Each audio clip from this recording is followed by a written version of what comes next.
Hello everyone, this is me doctor Bhavin Chhatraliya. મારી જોડે છે નીરવભાઈ, જેમને એક્સિડન્ટ થઈને પગનો લિગામેન્ટ તૂટી ગયું હતું. એના પછી એમણે સર્જરી કરાવડાવી હતી. સર્જરી કર્યા પછી એમને કોઈ ક્રિટિકલ કન્ડિશન થઈ હતી, જેના કારણે એમને પગની મુવમેન્ટ ઓછી થઈ ગઈ હતી. તો એના પછી એમણે 30 to 40 સેશન્સ મારી જોડે લીધા, કે એમને વોકિંગ શીખવાડવામાં આવ્યું, બેલેન્સિંગ શીખવાડવામાં આવ્યું, અને પછી એન્કલની જે મુવમેન્ટ રિસ્ટ્રિક્ટેડ થઈ ગઈ હતી એમાં બેક ટુ નોર્મલ હવે અત્યારે જતા રહ્યા છે. નોર્મલી બધું જ કામ કરી રહ્યા છે. દેન આફ્ટર ભાઈ એમને પૂછીએ કે અહીંયા કેવું ટ્રીટમેન્ટમાં શું એમણે થયું છે અને ઇમ્પ્રુવમેન્ટ એમને કેવું મળ્યું છે. નીરવભાઈ, કેવું અહીંયા ટ્રીટમેન્ટ લીધા પછી તમને કેવું ફીલ થઈ રહ્યું છે? ટ્રીટમેન્ટ લીધા પછી તો ઘણું સારું ફીલ થઈ રહ્યું છે. બેસિકલી 30-40 સેશન્સ મને ડૉક્ટરે વધારે કીધા હતા, પણ તમે જે હિસાબે જે સ્પીડ રિકવરી કરાવડાવી ઇટ વોઝ રિયલી ગુડ.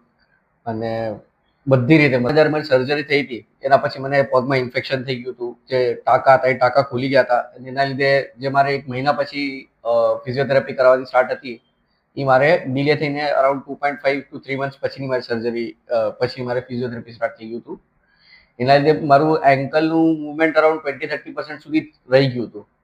પણ પછી જ્યારે મેં ફિઝિયોથેરાપી સ્ટાર્ટ કરી અને વિધિન 30-40 સેશન્સ પછી મને જ્યારે જે હિસાબે મને આખું કોન્ફિડન્સ અપાયો રહ્યો છે અહીંયાના ટ્રીટમેન્ટ પછી, એ નેક્સ્ટ લેવલ જ છે. મતલબ ભલે 40 સેશન્સ લીધા, પણ 20-25 સેશન્સ પછી જ મેં કાર ડ્રાઈવ કરવાનું ચાલુ કરી દીધું હતું, એક્ટિવા ચલાવવાનું ચાલુ કરી દીધું હતું.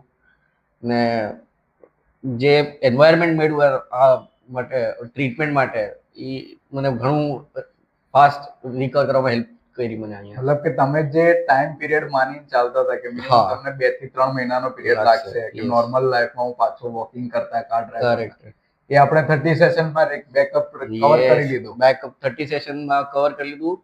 અને એના પછી બી જે કોન્ફિડન્સ આવો જોતો તો એ ઘણો જલ્દી આવી ગયો મતલબ મને. ઓકે, એઝ કમ્પેર ટુ ચાલવામાં બીક લાગતી વોકર છોડી દીધું તમે? છોડી દીધું, યસ. ઓકે.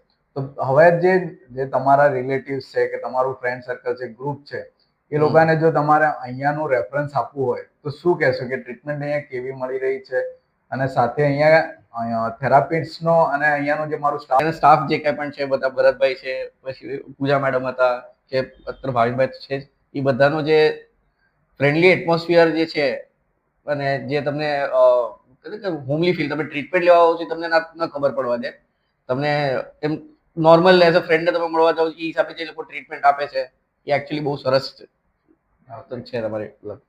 ગુડ. જો તમને બી તમારા કોઈ રિલેટિવમાં કે તમને બી કોઈ ઇન્જરી થઈ છે અને આફ્ટર સર્જરી જો ફિઝિયોથેરાપી કરવાનું રિકમેન્ડ કરીએ છીએ તો મારો કોન્ટેક્ટ કરો, અને જેટલું જલ્દી બને એટલું રિકવરી ફાસ્ટ કરીને આપણે બેક ટુ નોર્મલ લાઈફમાં જવાનો મેક્સિમમ ટ્રાય કરીશું. Thank you.